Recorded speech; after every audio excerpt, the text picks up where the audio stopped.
E aí, pessoal, última aula de instrumentação, né, desse bimestre. Bimestre bem curto, bem corrido, só que eu preferi não correr com conteúdo para não acabar prejudicando vocês, não sobrecarregar. Eu espero não ter sobrecarregado, né? Imagino que vocês tenham bastante atividade para fazer, mas hoje a gente vai estar falando sobre os equipamentos utilizados para medição de pressão. Vários de vocês já assistiram a aula comigo online, tá? E esse é o conteúdo que vai ficar gravado no Moodle, caso tenham alguma dúvida e precisam recorrer ao vídeo, tá? Beleza, pessoal? Então, vamos para a aula. Simbora. Beleza. Pessoal, hoje a gente vai falar, eu passei uma aula para vocês sobre os principais conceitos de pressão aplicada à instrumentação, né? Então, eu falei sobre a pressão, né? Que é a força sobre a área, que vocês já devem ter visto em física, em alguma matéria de mecânica também. Falamos sobre a pressão atmosférica, tá? Que ela é utilizada como referência para construir equipamentos que a sua medição, o seu indicador, ele é relativo à atmosfera, então ele não marca a pressão atmosférica. Então ele é construído para medir pressões que são relativas à atmosfera, a partir da atmosfera, né? Vimos também pressão absoluta, tá? Então, pressão absoluta é a soma da pressão relativa ou pressão manométrica, que é representado pela letra G, tá? Mais a pressão absoluta, tá? Então, não, desculpa. Pressão relativa mais a pressão atmosférica, tudo bem?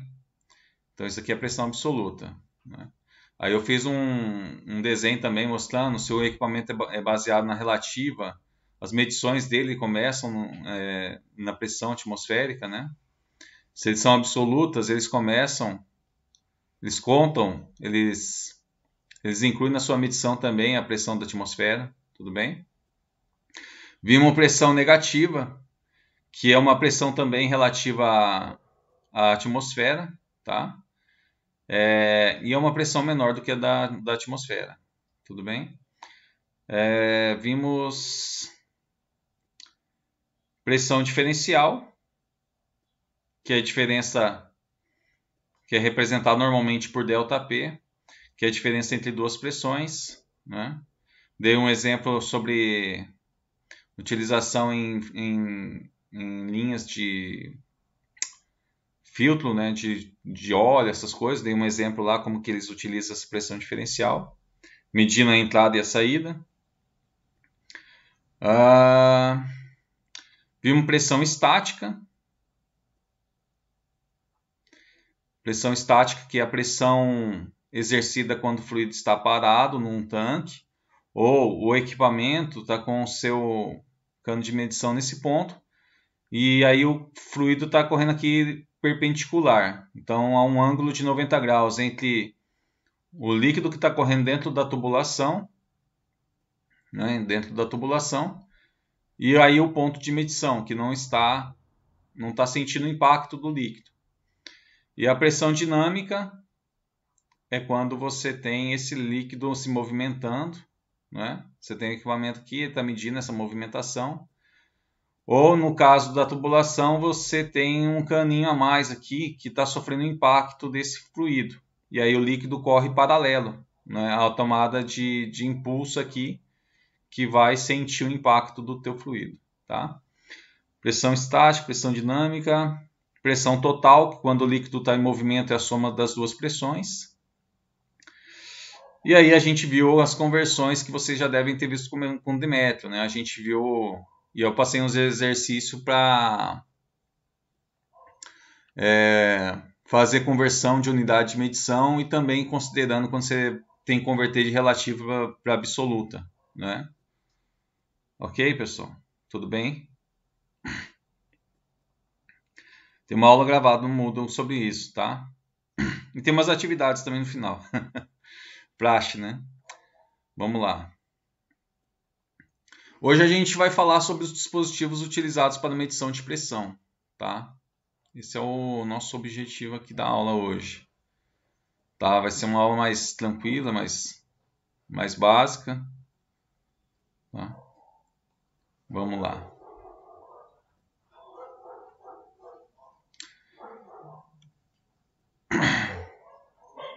Então, pessoal, o primeiro equipamento que a gente vai ver aqui é o manômetro, tá? O manômetro é um dos equipamentos mais simples, mas também é o mais utilizado para medição de pressão, tudo bem? Ele usa do tubo de Bourdon para fazer a sua medição, tá?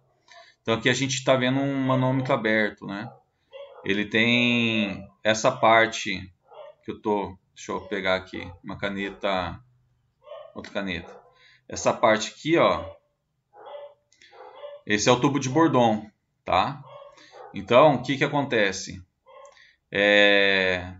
A entrada desse tubo de Bourdon, ele tem uma entrada aberta, um orifício aberto, e essa extremidade aqui ela é fechada, tá?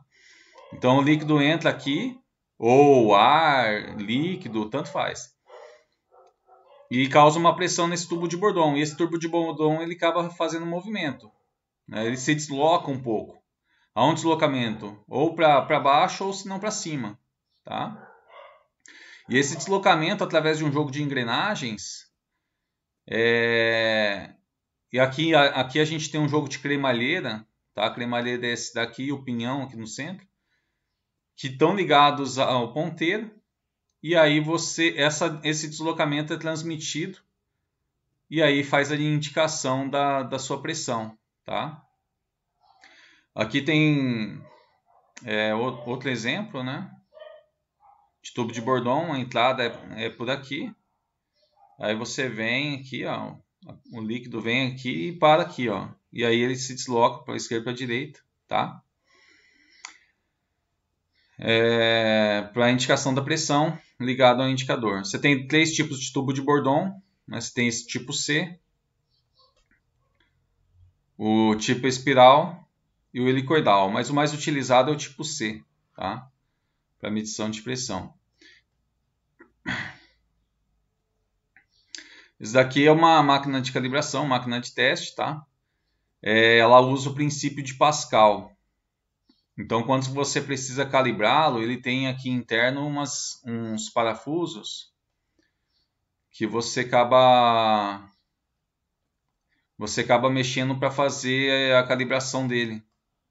Então, você coloca de um lado um equipamento que seja padrão, tá? Você coloca um equipamento que seja padrão e você coloca o seu equipamento de medição. E aqui dentro você coloca o líquido, tá? Esse líquido vai preencher as câmaras aqui, ó, as tubulações, tá? E aí, baseado no princípio de Pascal, né, se você tem um ambiente fechado com líquido, a pressão ela é igual em todos os sentidos. Então, a mesma pressão que vai sentir aqui no padrão é a mesma pressão que vai ser aplicada ao que vai ser calibrado. E você consegue fazer a calibração do seu transmissor daí, tá? Tem também a medição por membrana, o diafragma, tá? E ela é semelhante também ao Foley, só que a diferença é a estrutura que eles têm, tá? Então o Foley consiste de um diafragma também, tá? Então ele é todo enrugado, é uma sanfonado. Quando você injeta a pressão aqui dentro, ele abre, ele se desloca. Aí como ele vence a força da mola que está empurrando, através de uma haste você tem a indicação através do ponteiro qual que é a pressão aplicada, tá? A diferença é que o diafragma não tem essa estrutura de deslocamento, né? Não tem que vencer força da mola, é somente o diafragma para medição da pressão. Aqui você já tem aqui no Foley você já tem que vencer a força da mola, então tem um pouco mais de esforço aí, né? Você tem a coluna de líquidos também, tá? É mais utilizada em laboratórios para indicar a pressão, tá? Então você vai injetar, você tem, na verdade, mede pressão diferencial, né? Então esse daqui é o seu ΔP. Os líquidos mais comuns utilizados é mercúrio ou água, tá? mercúrio ou água. Mas na hora que a gente vai calcular a pressão diferencial, tá? A gente calcula a pressão diferencial. Se você, por exemplo, você tem pressão 1, você tem pressão 2, precisa achar alguma informação que está faltando, sempre trabalhar as unidades de pressão em milímetros de H2O, tá? Por quê? Porque esse dr aqui significa a densidade relativa, tá? Então é a densidade relativa à água. Então, vamos supor que P1 e P2 está em bar. Se você tem aqui a pressão P1 e a pressão P2 em bar, tá? Que é uma unidade de pressão, você pode fazer a pressão diferencial? Pode fazer. Mas na hora que você, por exemplo, se você não tem altura, tá? Você não tem altura, você vai ter que converter esse cara aqui. Você achou, você fez a continha de P1 menos P2, aí você converte para milímetro de H2O. Vamos supor que aqui era 3 bar menos 2 bar. Deu 1 bar, certo? Então, se você for achar a altura que está faltando, você vai ter que converter essa pressão de 1 bar para pressão em milímetros de H2O, tá? Que agora, se não me falha a memória, 1 bar dá mais ou menos 10.000 milímetros de H2O, se não me engano. Tá? Eu estou puxando de cabeça aqui, mas depois, qualquer coisa, vocês fazem conversão lá na tabelinha ou no Google, que ele já entrega para você. Tá? Ok? Então, por causa dessa densidade, na hora que você for achar alguma informação que falta, você faz essa conversão. Tá? É um equipamento muito frágil, tá? Então é mais utilizado em laboratórios, não é aplicado tanto em ambientes abertos. Você tem o tipo de tubo em U, tá? Você tem essa reta vertical, e aí você mede a altura do deslocamento desse tubo, né, em relação à linha de zero. E você tem também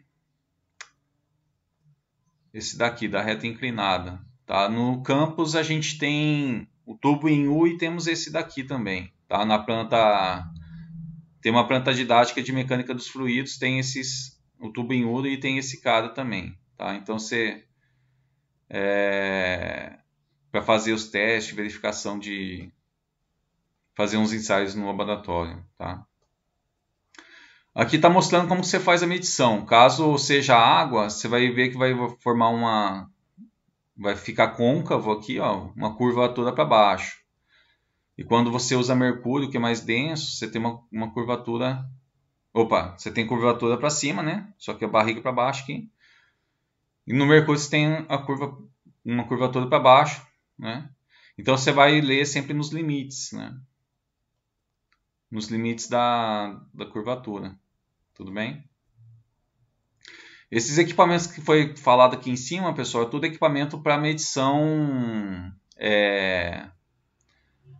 indicação manual, tá?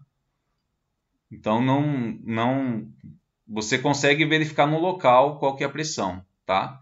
Os equipamentos que estão aqui para baixo, a partir do sensor de piezo, são utilizados em transmissores, tá? São tecnologias utilizadas em transmissores para medição aí, tudo bem? Então vamos lá. O piezo elétrico, pessoal, como que ele mede, tá? Então ele relaciona a pressão, ele relaciona com uma variação de tensão elétrica, tá? Variação de tensão aqui. Então o piezo elétrico, normalmente ele é feito de pedra de quartzo, ele é um material ativo, tá? É um cristal ativo, porque quando você aplica uma pressão sobre uma pedra de quartzo, uma pastilha de quartzo, sobre um piezo elétrico, você aplica a pressão, ele vai gerar um sinal, tá? Um sinal senoidal, um sinal que não é constante, ele vai gerar um sinal variante no tempo, tá? Então você aplicou pressão, ele gera esse sinal. Conforme mais você aperta, maior esse sinal vai ficando, tá? E também ele pode variar tanto na amplitude, tá? Essa amplitude pode variar, como também a frequência, né?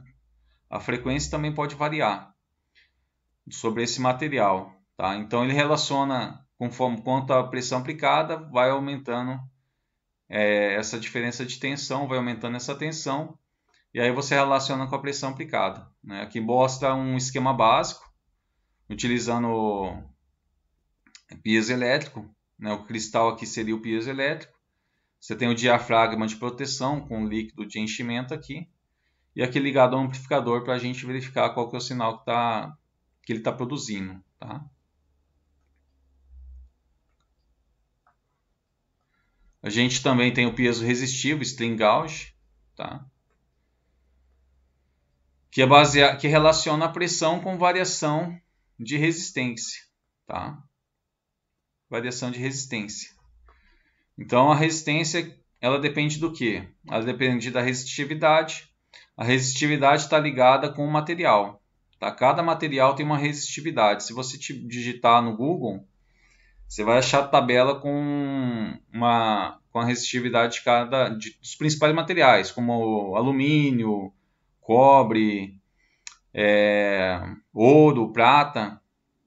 Tá? Cada material vai ter uma resistividade diferente e ela é uma informação constante. Tá? Uma constante de cada material. Então a resistência ela vai depender da resistividade, do comprimento, tá? E da área. Então, quanto maior o comprimento do fio, maior a resistência. Quanto menor a área, tá? Maior é a resistência também. Tudo bem?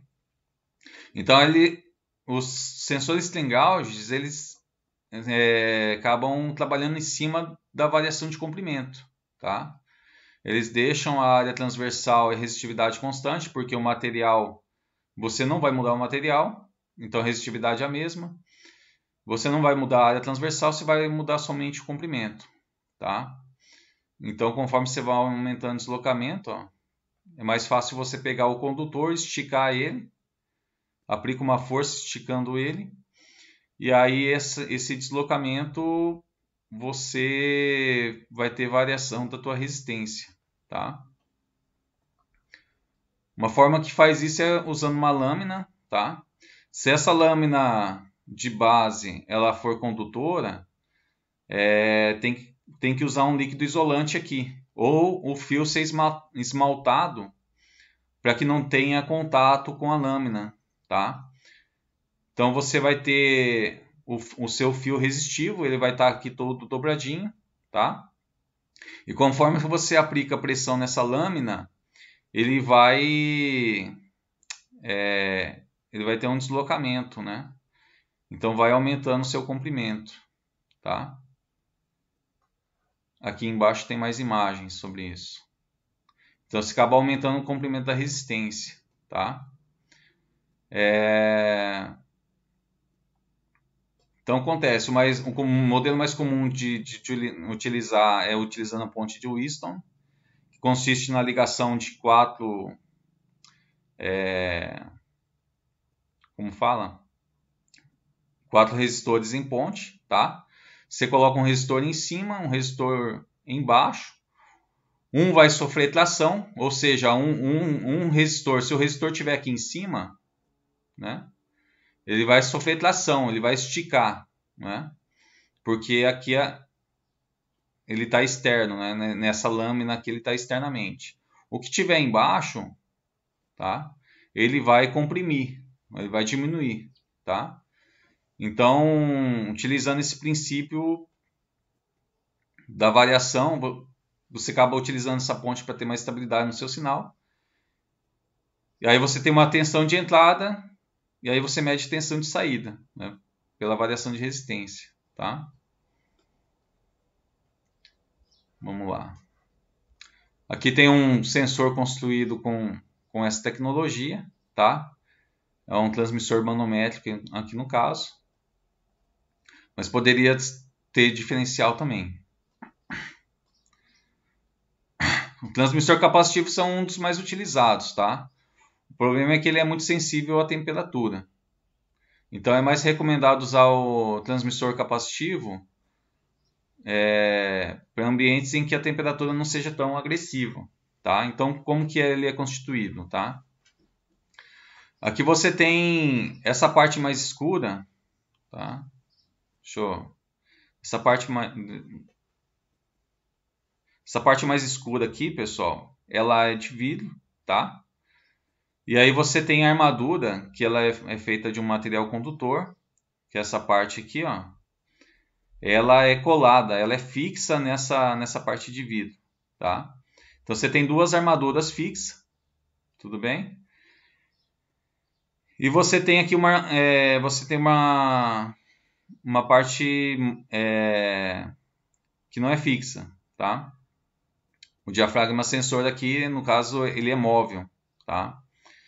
Então, ele é baseado na variação da capacitância. A capacitância, pessoal, ela está relacionada com a capacidade de armazenamento de energia elétrica, tá? E isso vai depender do quê? A capacitância depende do tamanho das placas, tá? Quanto maior a área, maior é a capacitância. Depende da distância, tá? Então, quanto maior a distância, menor a capacitância. Quanto mais próximo está uma placa da outra, são placas condutoras, tá? Maior é a capacitância, tá? Eu esqueci outro elemento. Mas aqui o que vai variar? Aqui que vai variar é a distância das placas, tá? Então você tem essas duas fixas e a do meio ela é móvel. Então se ela se aproxima da direita, esse lado vai ter uma capacitância maior, tá? Vai ter uma capacitância maior. E esse lado aqui vai ter uma capacitância menor, tá? Quando você tem o mesmo diafragma e ele se aproxima do outro lado, aqui fica a capacitância maior e aqui menor, tá? Então essa diferença na capacitância você acaba relacionando com a pressão, tá? Acaba relacionando com a pressão. E aqui internamente você tem um líquido de enchimento, tá? Externamente você tem uma proteção.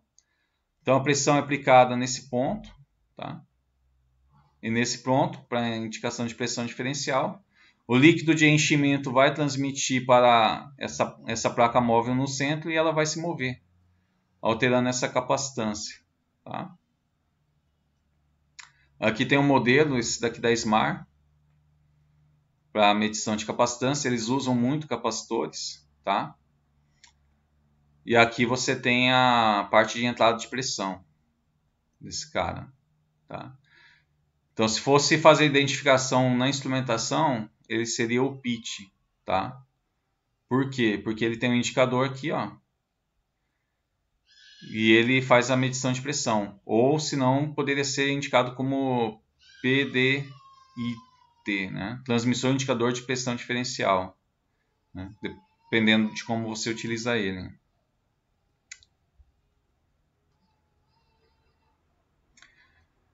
E o último tipo de sensor, pessoal, o silício ressonante, tá? Ele é preso sobre um diafragma, tá?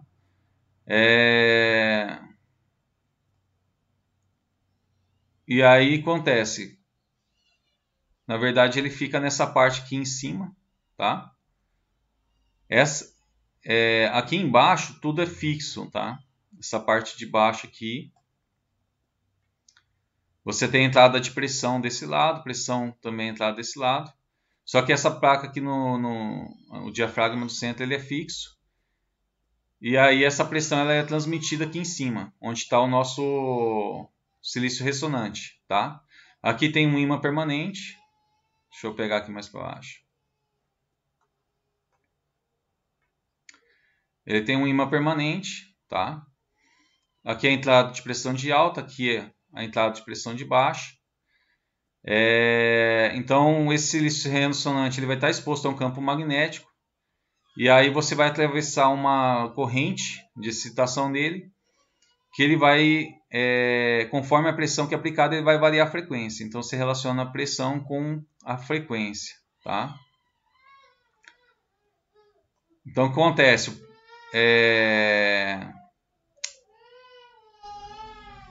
O silício que está mais no centro, ele vai tender a baixar, tá? E o silício que está na ponta, ele vai tender a aumentar, tá?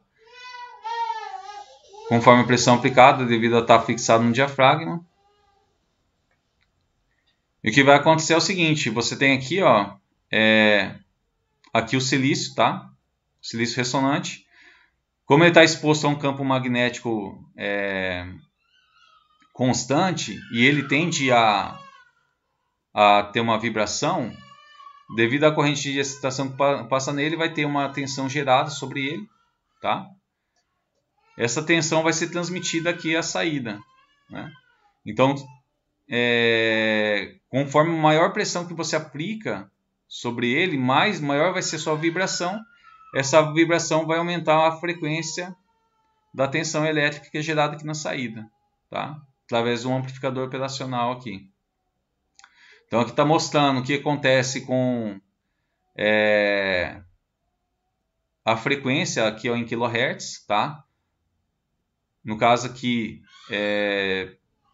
de dois silícios, né? O silício que está sofrendo tração e o silício que está sofrendo compressão aqui, tá? Um tende a aumentar a frequência e o outro tende a diminuir a frequência, tá? Em relação à pressão que é aplicada. Aqui embaixo a barra de pressão. Conforme você vai aumentando a pressão, o silício que está mais no centro ele vai diminuindo essa frequência de vibração. O silício que está mais aqui no canto, que sofre atração, ele vai aumentando a frequência, tá? E é só, pessoal. Aqui tem um transmissor da Yokogawa, tá? Yokogawa é marca. Yokogawa são os verdinhos. E eles costumam utilizar o silício ressonante, tá? Na construção. Qual que é a vantagem? Ele suporta uma temperatura maior, tá? Em relação ao sensor capacitivo. Só que os mais utilizados é o capacitivo, tá? É o capacitivo e o silício ressonante. No mercado é mais utilizado esses dois. O que eu vi mais dentro da indústria foi o capacitivo, porque a tendência é o quê? Você esfriar o líquido que vai chegar aqui na célula do sensor, tá? Você não vai deixar que o líquido chegue quente aqui. Porque mesmo que seja o de silício ressonante, que tem uma resistência a maior temperatura, a tendência é acabar estragando, tá? Então, normalmente, há um esfriamento do líquido. Por exemplo, se o líquido é quente, você deixa o equipamento instalado, o tanque está aqui em cima com líquido quente, por exemplo, você deixa ele instalado mais abaixo, que vai dar tempo de acontecer o esfriamento, tá? Então esse cara aqui ele tem uma câmera chamada câmera de alta e a outra câmera chamada câmera de baixa. Normalmente, se você estiver medindo, por exemplo, pressão diferencial de um tanque, a câmera de alta vai se ligar na parte de baixo do tanque e a câmera de baixa vai se ligar na parte mais alta do tanque, tá? A câmera de baixa vai pegar o ponto superior, tudo bem? Bom, nossa aula de hoje é só isso, pessoal, tá? Aqui no Moodle, acabei deixando uma atividade para vocês, tá? Para encerrar aí o nosso bimestre, uma atividade simples, tá? Exercício sobre equipamentos de medição. Aqui está, tá? Então aqui, ó, encontra a informação que falta. Você tem sobre a coluna de líquidos, tá? Então você tem P1, P2, está faltando altura, né? Você tem que achar a altura aqui. Aqui no caso, aqui embaixo está faltando densidade do líquido. Na outra está faltando a pressão P2, tá? E aqui na última, caraca. Ah, não. Aqui na última está faltando P1, tá? Então são 4 exercícios só em cima da coluna de líquido para a gente encerrar o bimestre, tá? Aqui está a formulinha, P1 menos P2 igual a altura vezes densidade relativa. Eu não calculei. Então, se aqui aparecer uma densidade relativa negativa, tá? É porque eu não fiz conta, tá? Então, eu acredito que não, tá? Não vai acontecer isso. Mas acabei fazendo com valores aleatórios aí, tá? A ideia é praticar essa formulinha aí, tá? Ok, pessoal? Então, instrumentação é somente isso, tá? No caso aí, vocês têm instrumentação para entregar essa atividade, tá? Uns exercícios que eu deixei aqui no Moodle também sobre pressão, né? Converta aqui e tal. Então tem 3 atividades de conversão de pressão, em que você vai ter, aqui é uma conversão simples, de 20 psi para milímetro de mercúrio, 14 milímetros de mercúrio para quilograma-força por centímetro quadrado, utilizando aquela tabela que eu passei para vocês, tá? Já está postada a aula aí no Moodle. Aqui você vai ter que converter da pressão relativa para a absoluta, que basta somente somar a pressão atmosférica, tá? Lembrando, sempre somar na mesma unidade de medida. E aqui converta de absoluto para relativo. Então você já está no absoluto aqui, você tem que passar para o relativo, é só subtrair a pressão atmosférica, considerando a pressão de 760 milímetros de mercúrio, tá? Considerando a pressão nível do mar aí para fazer esse exercício.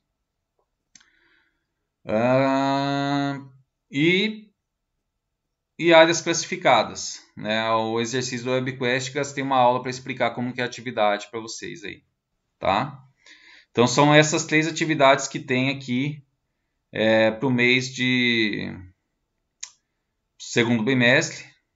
Eu vou dar mais ponto aqui em áreas classificadas, tá? E menos pontos aqui na parte de pressão e equipamentos de medição de pressão, tá? Ok? Sim. Na hora que você vai fazer o cálculo, Claudemir, tem que estar na mesma unidade, tá? Você não dá para fazer, mesmo que bar e quilo, por exemplo, sejam pressões bem próximas, tá? Um bar é praticamente 1 quilo, sempre fazer conta com a mesma unidade, tá? Tem que converter.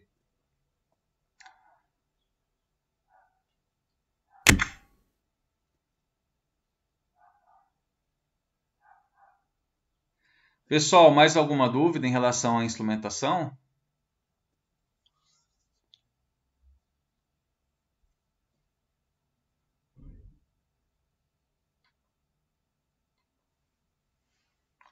Não? Então, pessoal, nesse segundo bimestre é só, tá? Eu acho que eu tenho que fazer uma atividade de recuperação paralela, pessoal que tá precisando de nota aí primeiro bimestre, tá? Só que eu tô sem imaginação para fazer isso. Mas eu vou mandar lá no WhatsApp de vocês quando eu terminar, tanto para SR como para IRI, tá? Recuperação paralela para o primeiro bimestre, eu vou tá mandando mensagem para vocês lá no WhatsApp. Qual que vai ser a atividade de recuperação paralela, tá? E por hoje é só, pessoal. Eu vou ficar aqui até as 11 horas, tá? Para tirar dúvida, mas a aula de hoje é só isso mesmo. Tudo bem?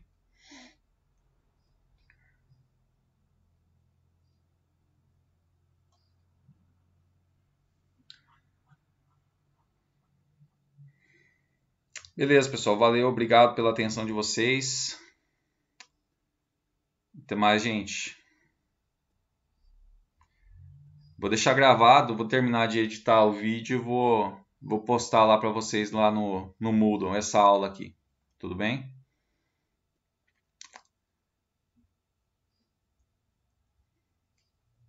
Até mais, pessoal.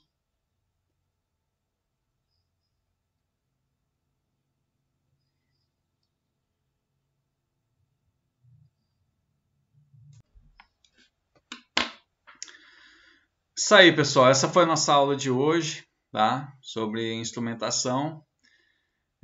Espero que tenha ajudado vocês aí a entender um pouco mais sobre os equipamentos, como que eles acabam fazendo medição e quais são os utilizados para medições locais e quais são utilizados em transmissores aí, tá? Nesse bimestre é só isso que eu vou passar para vocês, tá?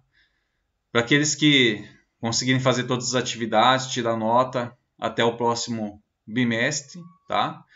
E quem não conseguir, a gente se vê na recuperação paralela. Pessoal, um abraço e até mais.